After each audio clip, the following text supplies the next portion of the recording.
Good morning, this is Mrs. Cartwright. Today I'm going to be speaking to you about problem-solving structures for addition and subtraction. I will be showing you the part-part-whole structure.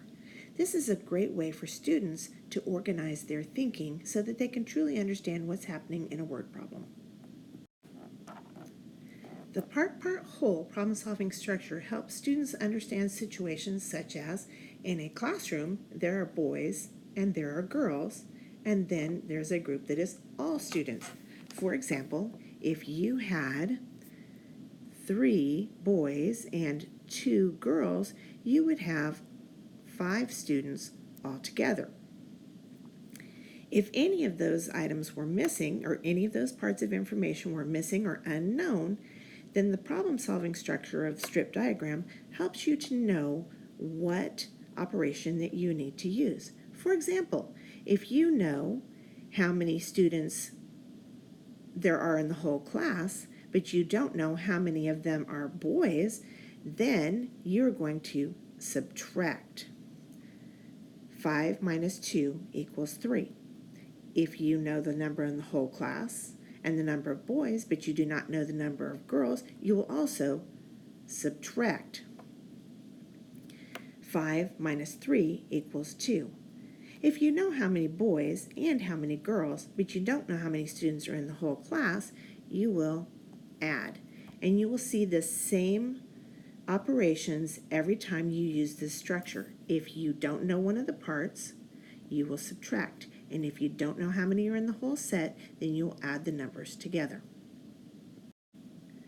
In this example, there are 202 mares and 762 stallions on the ranch. What's the total number of horses on the ranch? Students should be able to identify the question and write an answer or solution statement. There are blank horses on the ranch. This helps students to understand what it is they're looking for when solving this problem. Next, I'm going to draw a strip diagram to help understand what is actually happening in the problem. Now, this is the part-part-whole, so I do not know how many horses there are. That is, in fact, what the question is asking me. So I am going to put my question mark or unknown at the top.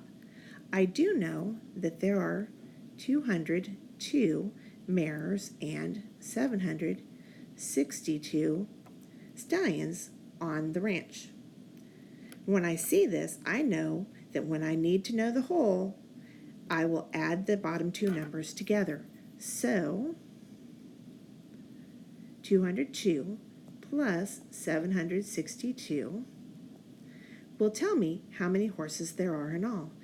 But I want to make sure that I'm really thinking through my problem. So the first thing I'm going to do is estimate how many horses there might be. So 202 is pretty close to 200, and 762 is pretty close to 760. When I add those together, I get 960. So I'm looking for an answer that's pretty close to 960. So now I'm going to do the actual equation. 2 plus 2 is 4. 0 plus 6 is 6. 2 plus 7 is 9. My answer is 964, which is pretty close to my estimate of 960, which means my answer is reasonable. That tells me that there are 964 horses on the ranch.